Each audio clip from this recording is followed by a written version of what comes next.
샬롬. 오늘도 하나님 말씀 앞에 나오신 여러분 환영합니다. 우리 함께 기도하도록 하겠습니다. 하나님, 오늘도 우리의 심령 가운데에 하나님 말씀 허락해 주시니 감사합니다. 이 말씀이 우리 안에서 소망이 되게 하여 주시고 확신이 되게 하여 주시옵소서. 이 세상은 우리를 향해 절망케 하지만 하나님의 말씀은 우리에게 생명을 준 줄 믿습니다. 이 말씀을 믿고 더 나아가 오늘 하루도 명예롭고 승리할 수 있는 하나님의 자녀요 백성이 될 수 있는 우리 행복한 그 성도님들과 제가 되게 하여 주시옵소서. 이 모든 말씀 예수님의 이름으로 기도했습니다. 아멘. 오늘 함께 살펴볼 말씀은 여호수아서 24장 8절에서 13절까지입니다. 여호수아서 24장 8절에서 13절까지 함께 살펴보도록 하겠습니다. 여러분, 관계라는 것은 함께 동행하거나 또 공유하는 것이 있기 마련입니다. 그것이 매개체가 되어서 두 사람이 상대가 그것을 함께 기억하고 함께 공유하면서 시간을 보내기에 관계라는 것이 조금씩 더 생기는 것이죠. 부부는 결혼이라는 것을 공유합니다. 부자지간은 혈통을 공유하게 됩니다. 직장 동료는 일이라는 것을 공유합니다. 이웃은 함께 사는 지역을 공유합니다. 그렇다면 하나님과 이스라엘의 관계는 무엇을 공유하는 겁니까? 바로 함께하는 발걸음이었습니다. 동행이죠. 어제는 아브라함 때로부터 출애굽까지 하나님이 이 이스라엘의 시초가 되는 이 족장 시대로부터 모세까지 어떻게 동행해 오셨는지, 그 발걸음을 함께 공유했는지 살펴봤다면, 오늘은 광야 생활을 하며 일어났던 전쟁터에서 하나님이 이스라엘과 어떻게 발걸음을 공유해 오셨는지 말하고자 합니다. 8절입니다. 내가 또 너희를 인도하여 요단 저쪽에 거주하는 아모리 족속의 땅으로 들어가게 하매 그들이 너희와 싸우기로 내가 그들을 너희 손에 넘겨주매 너희가 그 땅을 점령하였고 나는 그들을 너희 앞에서 멸절시켰으며. 먼저 하나님께서는 가나안 땅으로 가는 길에 요단강을 건너기 위해서 나아갔던 그때에 그 길을 막아섰던 아모리 족속들을 기억하게 하십니다.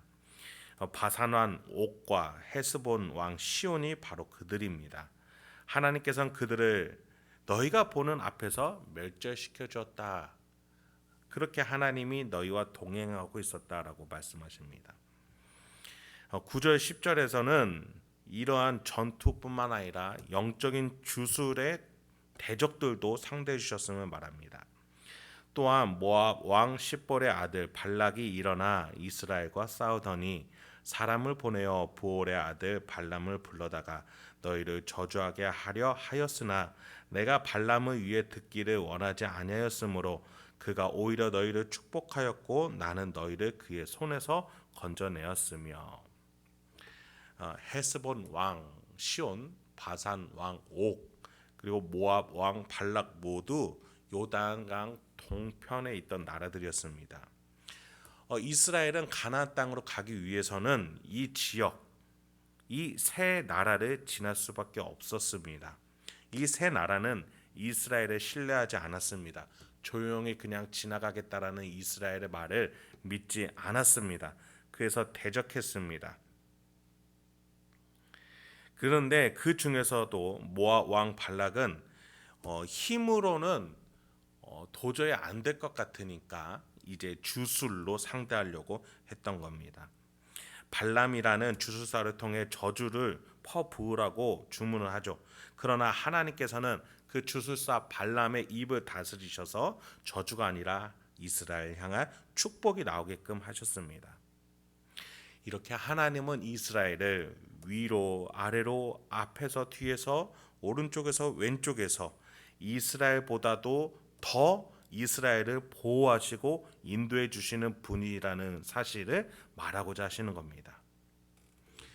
여러분, 우리가 이 지점을 명심해야 됩니다. 하나님께서는 우리보다 더 우리의 인생을 인도하고 계시고 보호하고 계시다는 사실입니다. 여러분이 잠을 잘 때에 여러분이 내장과 심장을 신경 쓰십니까? 아니죠.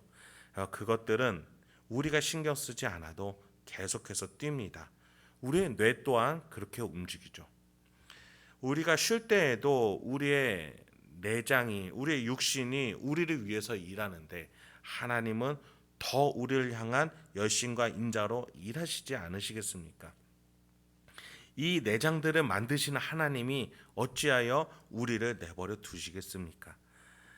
이사야서 62장 1절에서 하나님은 그래서 당신을 스스로 이렇게 표현하셨습니다.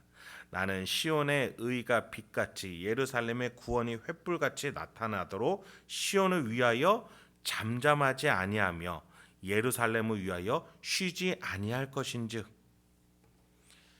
그렇습니다. 여러분의 일상과 환경 속에서 하나님은 여러분보다 더 열심으로 여러분을 인도하고 계시다는 사실을 믿으시기 바랍니다. 하나님을 잊은 채 성공하려 한다는 것은 나보다 더 나의 인생을 위해 열심히 일하고 계시는 하나님을 배제하는 정말로 참 미련한 짓이 아닐 수 없습니다. 그 인생의 결과 뻔하지 않겠습니까? 여러분, 나의 인생을 위해 오늘도 쉬지 않으시고 일하고 계시는 하나님을 찬양하고 동행할 수 있는 저와 여러분이 되길 소망합니다. 이제 마지막으로 11절부터 13절입니다. 너희가 요단을 건너 여리고에 이른즉 여리고 주민들 곧 아모리 족속과 브리스 족속과 가나안 족속과 헷 족속과 기르가스 족속과 히위 족속과 여부스 족속이 너희와 싸우기로 내가 그들을 너희의 손에 넘겨주었으며 내가 왕벌을 너희 앞에 보내어 그 아모리 족속의 두 왕을 너희 앞에서 쫓아내게 하였나니 너희의 칼이나 너희의 활로써 이같이 한 것이 아니며 내가 또 너희가 수고하지 아니한 땅과 너희가 건설하지 아니한 성읍들을 너희에게 주었더니 너희가 그 가운데에 거주하며 너희는 또 너희가 심지 아니한 포도원과 감람원의 열매를 먹는다 하셨느니라. 여기서 특이한 표현이 하나 나타납니다. 왕벌을 보내셨다 합니다. 이것은 실제적인 공충을 이야기하는 것이 아닙니다. 비유죠. 왕벌이라는 표현은 성경에서 총 3번 등장하는데 이 세 본문에서 모두 이스라엘을 대적하는 이들에게 하나님의 위엄과 두려움을 나타내어서 쫓아내실 때, 대적들을 쫓아내실 때 이 왕벌이라는 표현이 쓰입니다. 12절 하반절을 보실까요? 너희의 칼이나 너희의 활로써 이같이 한 것이 아니며, 하나님은 이것이 이스라엘 너희가 힘으로 한 것이 아니라 하나님의 적극적인 개입으로 이 가나안 땅에서 전투에서 승리할 수 있었다라고 말하고자 하시는 겁니다. 왕벌이라는 표현은 이런 의미를 가지는 거죠. 더 나아가 13절을 보니 이스라엘은 이런 하나님의 인도하심으로 이 땅에 마침내 정착할 수 있었다라고까지 말해주고 있습니다. 이렇게 하나님께서는 이 여호수아 24장 언약식을 진행하는 데 있어서 가장 먼저 하나님이 하신 일들을 나열하십니다. 이스라엘이 이제 가나안 땅에 정착해서 나라를 세웠습니다. 이 나라를 세운 데 있어서 하나님이 어떤 역할을 하셨는지를 밝히고자 하시는 겁니다. 하나님과 이스라엘 관계를 설명해 줄 수 있는 가장 중요한 것이 결국 뭐였습니까? 하나님이 하신 일이었습니다. 이것으로 하나님과 이스라엘 사이의 관계가 설명이 되는 것이죠. 또 앞으로 어떤 기준으로 이 관계를 건강하게 지속시켜 나가야 되는지에 대한 질문에 답도 해결이 되는 겁니다. 이스라엘은 하나님이 하신 일을 기억하면서 하나님께 순종하는 자가 되어야 한다라는 겁니다. 이제 말씀을 마치겠습니다. 오늘 본문은 우리에게 무엇을 가르쳐 줍니까? 하나님이 하신 일을 기억하라라고 말해주는 겁니다. 성부 하나님이 창조하셔서 내 인생이 시작이 되었습니다. 성자 하나님의 속죄로 죄인인 내 인생이 하나님의 자녀가 될 수 있었습니다. 성령 하나님의 내주하심과 동행으로 소망이 없는 이 인생살이 속에서도 기쁨과 확신과 사랑이 솟아날 수 있게 되었습니다.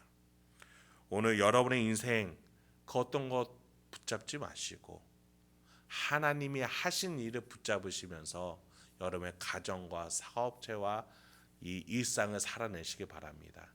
그렇게 오늘 하루도 하나님의 나라를 그 천국을 만들어 가시는 저와 여러분이 되길 소망합니다. 함께 기도하도록 하겠습니다. 하나님, 오늘도 우리에게 귀한 하나님의 말씀 주시니 감사합니다. 오늘 이 말씀을 통해서 우리 오늘 하루도 하나님이 원하시는 천국을 만들어가게 하여 주시옵소서. 하나님이 하신 일, 그 삼위일체 하나님께서 내 인생 가운데에 부어주고 계시는 그 은혜들을 기억하면서 오늘 하루 다른 것에 좌우로 흔들리지 아니하고 하나님의 자녀답게, 하나님의 백성답게 명예롭고 승리할 수 있는 우리가 될 수 있도록 주여 인도하여 주시옵소서. 이 모든 말씀 예수님의 이름으로 기도했습니다. 아멘.